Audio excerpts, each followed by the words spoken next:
Good afternoon. Let's dive in, guys. We're going to continue looking at exponent rules today.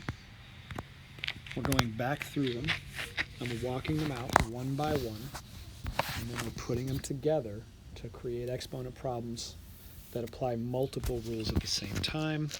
Today's a lot of examples, and then practice for you. Let's look. Okay, example rules, practice problems. And first, I want you to notice over on the right, I've got a whole set of help steps for you. Okay? I'm going to walk those out to do my examples, and then you walk them out to do your problems. Okay? Number one, any zero exponents cancel. So if I look at my two examples, there's a zero exponent on the y right there. That's going to become 1. Anything that becomes 1 just multiplies to equal whatever's left. So all that's left is x to the 6th. 1 times x to the 6th is x to the 6th. So it's gone. Next, any negative exponents, and I'm reading in my help section, move them to the top or bottom. So let's cancel off and deal with any negative exponents I see. I've got this x to the negative 5, which means it's got to go to the bottom of a fraction. So I'm going to move it down to the bottom. Call it x to the 5th. And I'll just draw a fraction bar for what's left. And he's moved to the bottom, so now he's gone. So all I've got left is that y3 and x6 over x to the 5th. Third, use any add or subtract rules. So now I'll do the simple add subtract. And I see right here I've got two x's. x6 over x5, and that's a subtraction. 6 minus 5, if I was to expand and write that out, 6 minus 5 is 1. So I've got the 1x left on top, and then I've got the y3 that didn't have anything else to connect with. And they're both on top, so the fraction goes away. That's it. Let's do the same thing on number 2. I'm going to start right at the top, look for any zero exponents, and I'm going to cancel them out. M to the 0 disappears, and now I'm going to deal with my negative exponents. I see a p that needs to go up top, so I'm just going to rewrite that problem. I've got the p7 that was already on top. I'm going to move that p4 up top right next to it, and its negative goes away. Then I see I've got an n that's going to move down to the bottom, and another n that's going to move up to the top. Okay, so both n's have negative exponents, and I shouldn't have made them both 5s. I'm going to change this guy to a 3, just to be clear. So I'm going to move that bottom n5 up to the top, so he's positive, and that's all there is on the top. I got that p7, I moved up that p negative 4, and I moved up that n to the negative 5. So I put those guys on top. The bottom has the m3 that never moved. He's going to stay on bottom. And then I've got this n negative 3 that has to move to the bottom. n3 went down. So notice, it's the exact same problem, just with a few things moved. And now I apply any add subtract rules.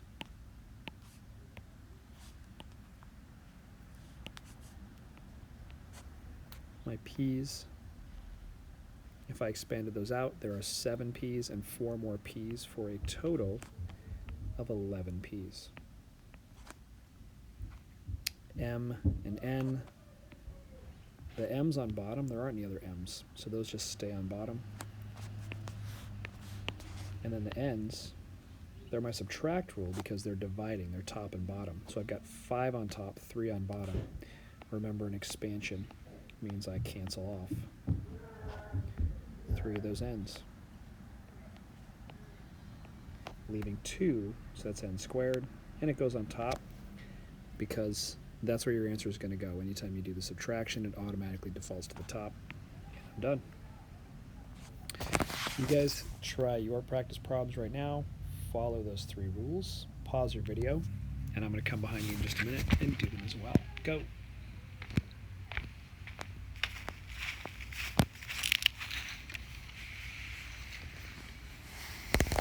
All right, let's dive in. I'm going to start by looking for any 0 exponents and canceling those off so that guy goes away.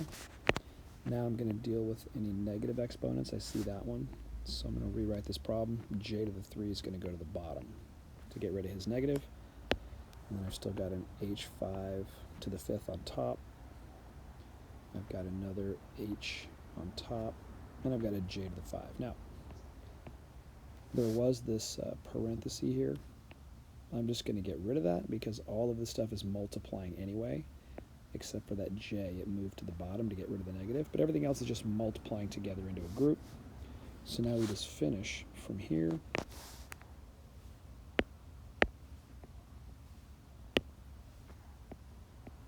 And we've got one step of those H's coming together, H5 and another H next to it, remember? We're just saying there's 5 H's, there's one more H, they're all multiplying how many total? 6. We're just adding together. And then the J's are top and bottom, which means that's our subtract rule. If we expand that, there'd be 5 J's on top, 3 on bottom. 3 of them cancel, leaving 2 of those J's. And that's it. All right, let's do the same thing with number 2, and let's move it. Hopefully you gave yourself a little more space. Oh, can't move that 2, though.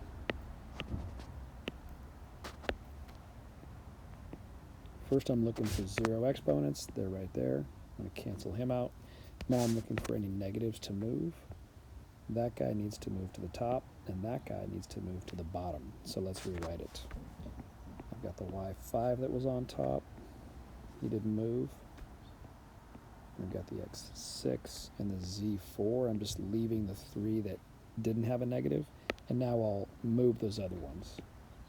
X to the negative 3 will go to the bottom, becoming just X to the 3rd, and that Y negative 9, he'll move to the top. I'll put him right there. So now both the negatives are gone, they flip to the other side, and now we just finish. Let's see, I've got Y's on top that are multiplying with each other, which means I'm going to add their exponents. So that's a Y to the 14. Okay, remember to expand that out would be 5 Y's, 9 more Y's, and you just add them all up. On the bottom, same thing here. I've got a group of 6 X's and 3 more.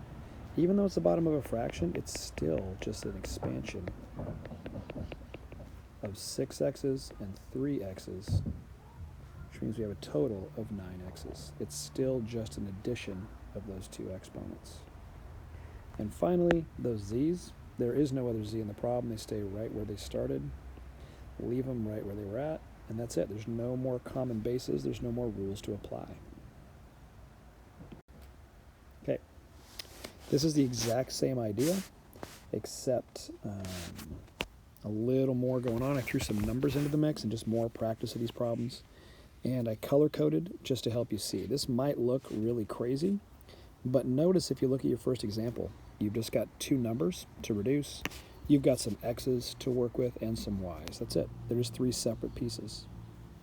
Okay, so I'm going to start with negative exponents. I don't have any negative exponents. And by the way, you can also start with, I didn't write that in, but start with doing the reducing here. And I wouldn't even worry about the rest of the problem. I'm just going to look at that and say, can 20 divide into 32? Nope, not evenly. So then it's just a fraction to reduce. Look for anything common you can reduce out. This is just a normal fraction reducing problem. They're both even, so I'll take out a 2. That leaves a 16. Don't forget the negative. And a 10. I'm going to divide out another 2. So that gives me a negative 8 and a 5. And that's as far as we can go there. So we're just going to leave it as negative 8/5. I'm going to erase this so I have some room. Thanks, bud. Can you guys hear my kids in the background yelling about lunch? All right, next we've got our X's. X to the negative 3 and X to the 5. There's really 2 ways you can look at it. Until you're getting pretty comfortable with this, I would just deal with moving the negatives to get rid of them. Okay, so that would put in X5 and the X3 together on the bottom of the fraction, right? We move him down. And now we can see they're together on the bottom. So that's the adding rule. I've just got 5 X's and 3 more X's all multiplying. that's going to make an x8 on the bottom. The other thing I was talking about is you could look at it as subtraction. You could come to that 8 by saying -3 minus 5, and that becomes a -8 when you subtract them, and it always ends at the top. So if we end up with -8x on the top, you can write that down on the bottom, and you get that x to the 8. So either way, if you want to subtract it and then move it down because of the negative at the end, that's fine.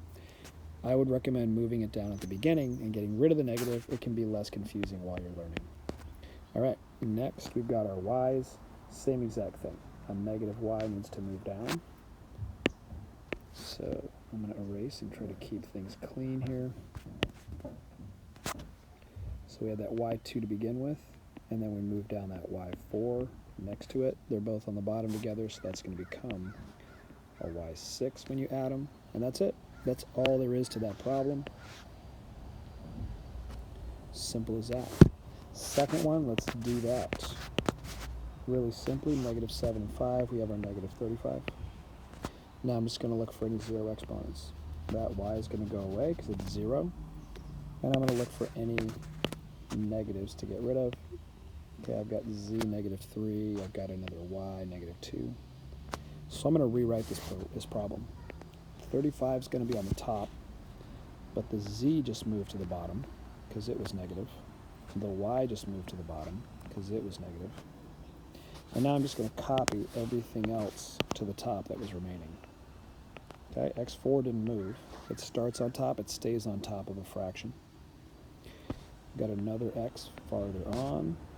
Okay, I'm just copying all these guys down. And then I've got a z to the 4 that didn't move. And so that's it. All I did so far was multiply -7 times 5, and then I just rewrote the exponent, or the variables, and I moved down my 2 negatives. Now just finish from here.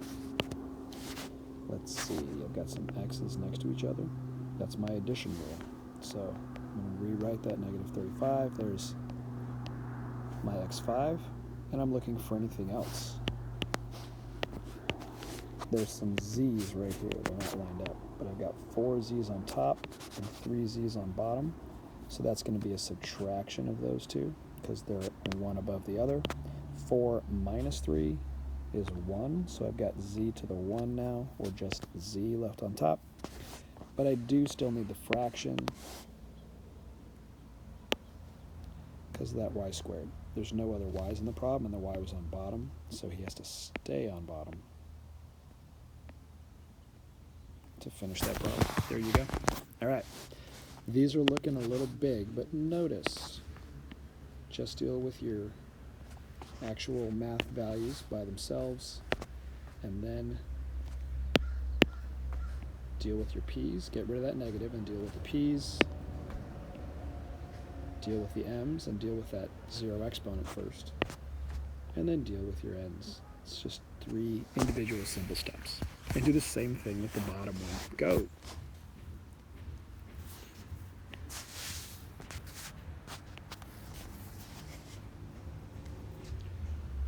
All right, I'm going to first look and see if the bottom divides into the top. If it goes evenly, I can just divide instead of seeing it as a fraction to reduce. And 6 does go into 42 7 times.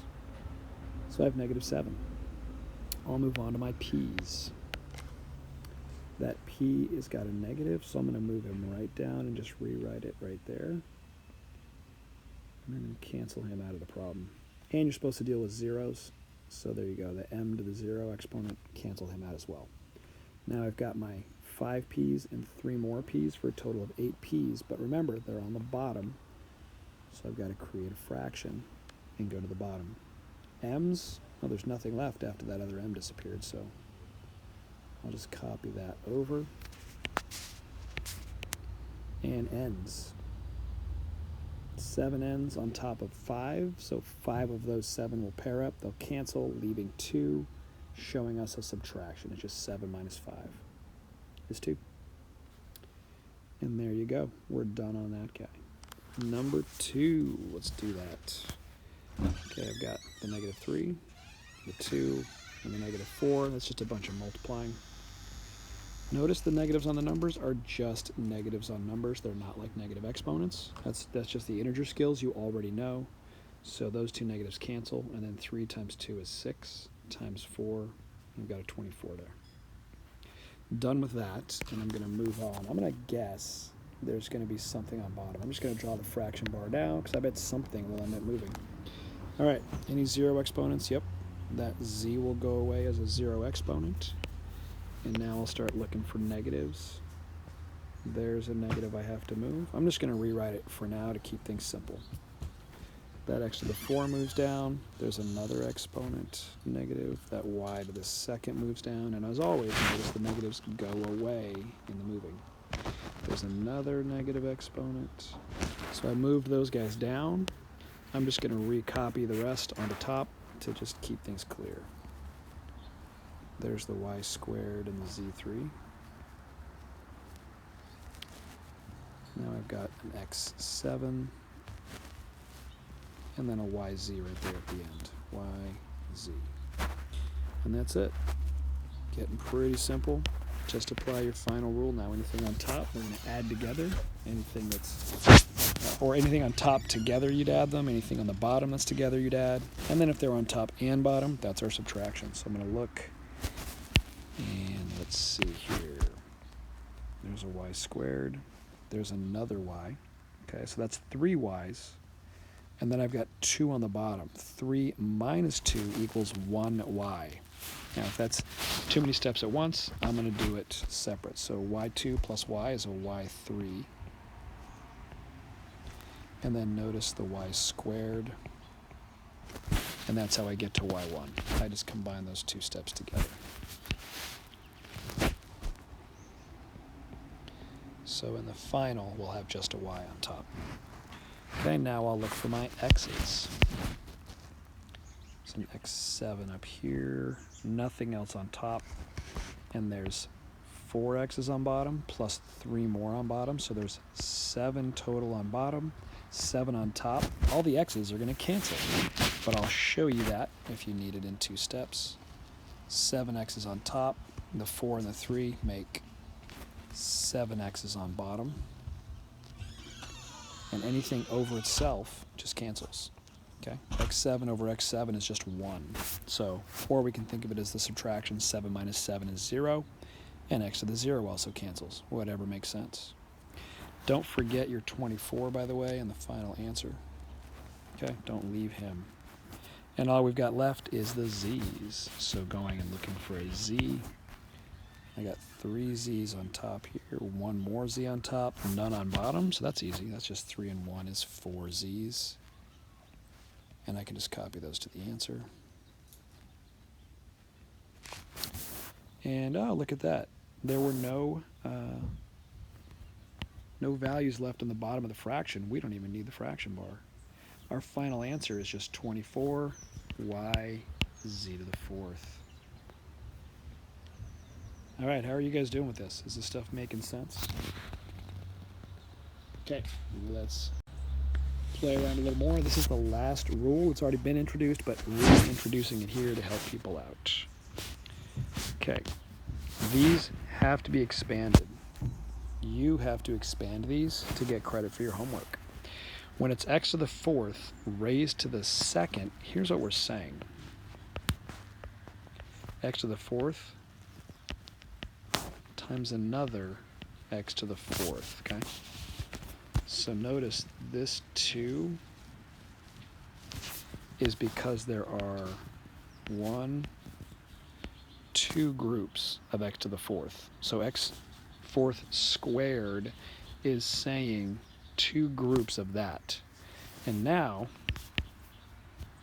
if we were to expand this out, we've already done this before, what is an x4 and an x4? There's 1 4. There's 2 4s. What do we have all together? We have a total of 8 x's. So we know that that's x to the 8, meaning that also is x to the 8. And so we see power to a power is what? It's multiplication. okay? It's a different rule than when you see x to the fourth times x to the fourth. That is an addition problem. 4 plus 4 is 8. But if we have power to a power, it's 4 times 2 is 8. And yes, the power to a power, we rewrite that as the addition problem, because that's what multiplication is. It's just repeated addition, right? If I'm talking too much, just watch and we'll work it out. Okay, x to the fifth, 3 of them means this. 3 of those. And hopefully we can see right now, if we already know our addition rule, 5 and 5 and 5 is 15. Because 3 times 5 is 15, we're multiplying power to a power. Okay, that's what it looks like if we expand it out. There's the 5y's. There's another 5y's. And there's the other 5. There's a total of 15y's. All right? You guys try those 2 problems and answer this for me. Go.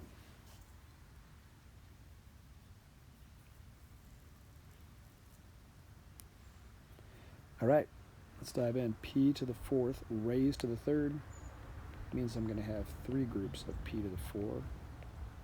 I bet you guys have to pee a lot right now. Expanding it out, those are all my groups of p to the fourth. Counting those up is just the long version of multiplying right at the top. I have a total of 12 p's. So p to the fourth raised to the third, multiplying makes 12. M to the 3 to the fifth. So there's one group M3, there's a second, there's a third, there's a fourth, there's a fifth.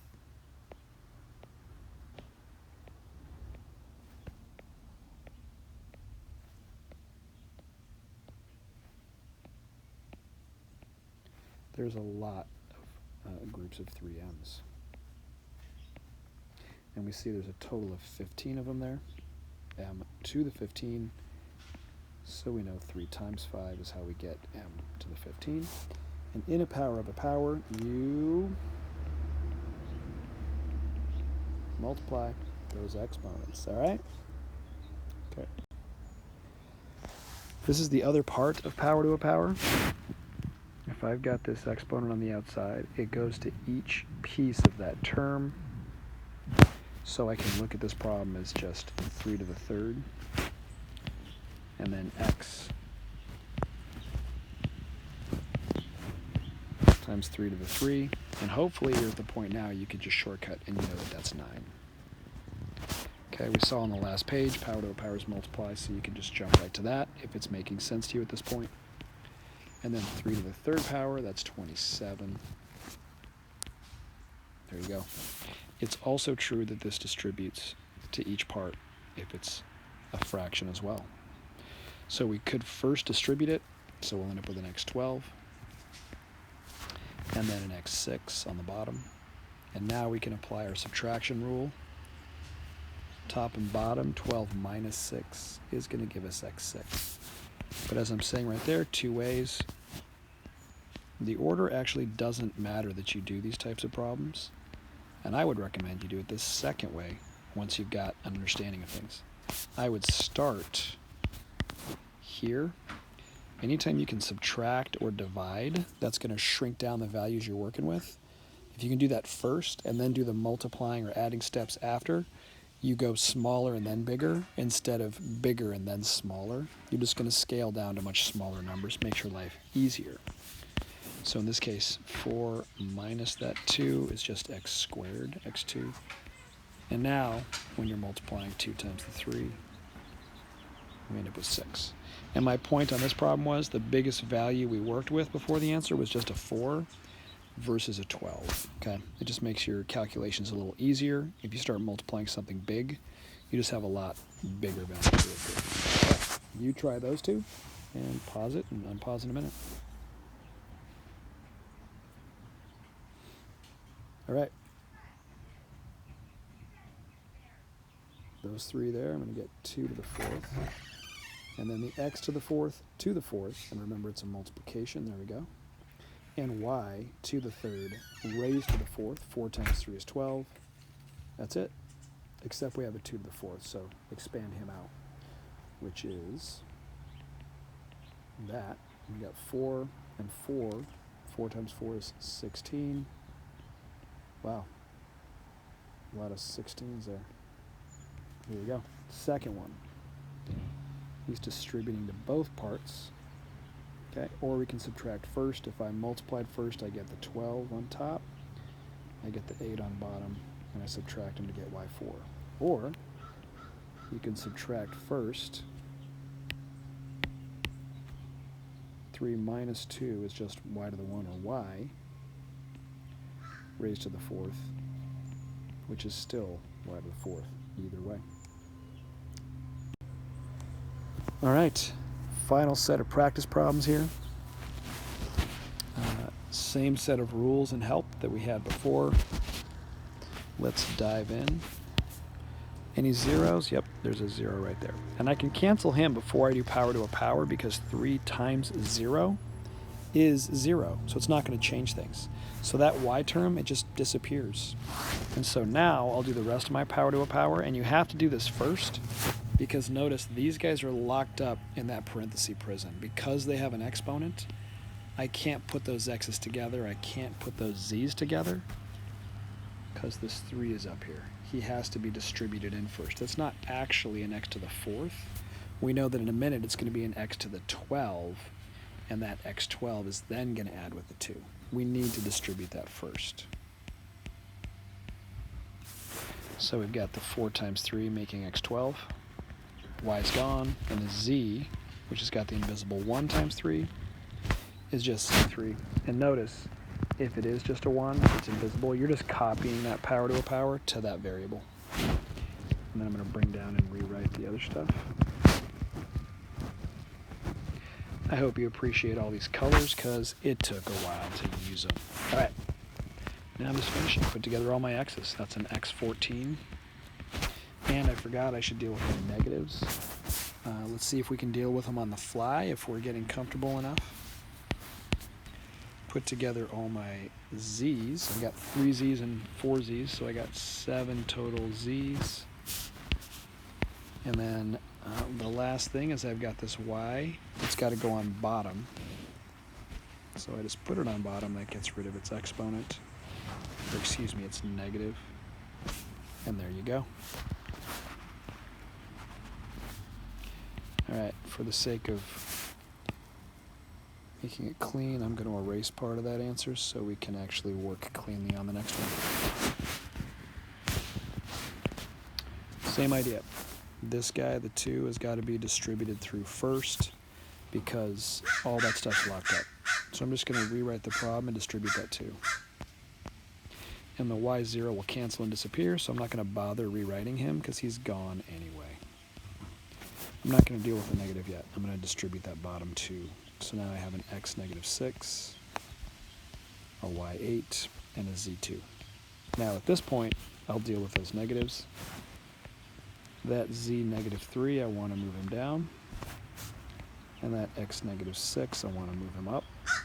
So let's rewrite the problem.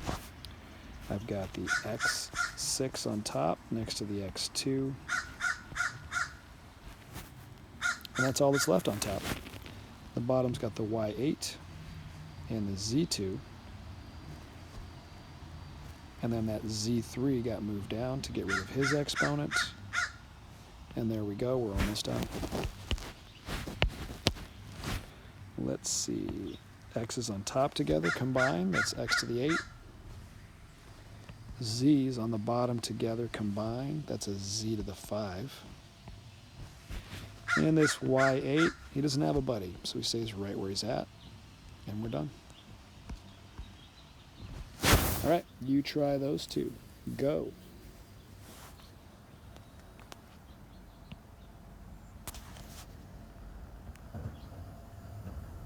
All right, that is just nowhere near enough space. I hope you gave more space than I did.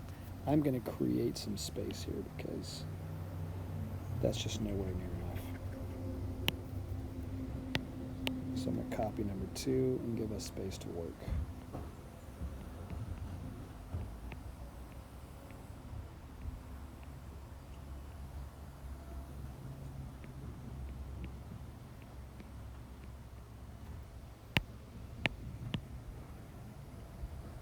All right, let's dive in that top problem. Okay, I don't see any 0. I do see a 0. That guy's going to go away, and then I see a power that I have to distribute, so I'm going to do that first. So I'm just going to recopy that top piece. P4, and you know what? While I'm at it, I'm going to move that M down. Since he's a -3, I'll make him +3 on bottom. So there's the first term, ready to go. Now I'm going to do the work on the second piece. P to the -2 times 3, so that's P to the -6, and yep, we need to move him, but I want to do one step at a time, so you guys stay with me. N2 times the 3 is an N6, and that one's done. So why don't we go ahead and move him down. That'll become a P to the +6 now, and I'll erase it so it's out of the way. And there we go, we're almost done. Now I'm looking at these two, they're all multiplying. You can even put them on one big fraction bar together, it doesn't matter, it's all the same. I see here 2 groups of n on top, so I'm going to combine those guys. That's going to be an n7 on the top. And then the only other thing I see is 4 p's on the top with 6 on the bottom, so that's a subtraction. 4 minus 6 is -2. And then I'm just going to copy down that M3 that was on bottom. And the important thing here is we cannot leave a negative exponent in an answer.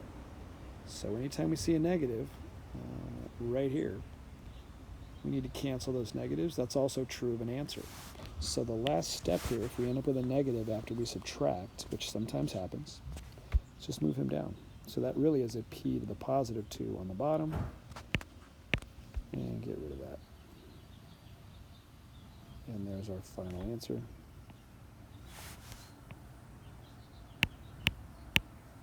N7 over the M3P2. All right, last one. There's a 0 to get rid of, and then there's a 4 to distribute. Now, because there's parentheses right here, that 4 is only going to the top. If that was meant for the whole problem, you would see something like this. You would see big parentheses around the whole fraction with the 4 outside, and then the 4 would go to everything. But right now the 4 is only going to the top, so let's rewrite this guy. The -3 times 4 with the J, there's a -12. He's going to move down in just a minute. And then M, 2 times 4 is 8. And if we just copy what we have on bottom, now I'm just going to move around a couple of things to get rid of negatives. I'm going to move that J12 down, and he's going to go away from the top. As always, the negative disappears. K is going to go right up top to get rid of his negative. And he's gone. And is there any work even left to do? Oh, I just see this. They're on the same level together, so that's a 12 plus a 5, so we've got 17J on the bottom. And the K's and the M's, nothing to do, so just copy them over to the answer. All right, I'm hoping that these exponents are clicking for you. Hoping you're getting the rules. See you guys.